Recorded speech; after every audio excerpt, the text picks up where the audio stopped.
spadne znova. Tomáš Werner.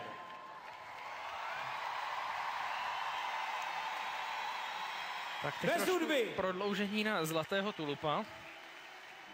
Tedy do rozhodnutí. Doufám, že se vydýchal.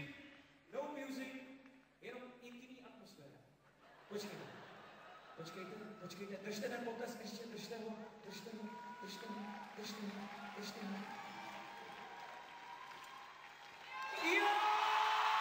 No tak. 2 trojáky, to není špatné.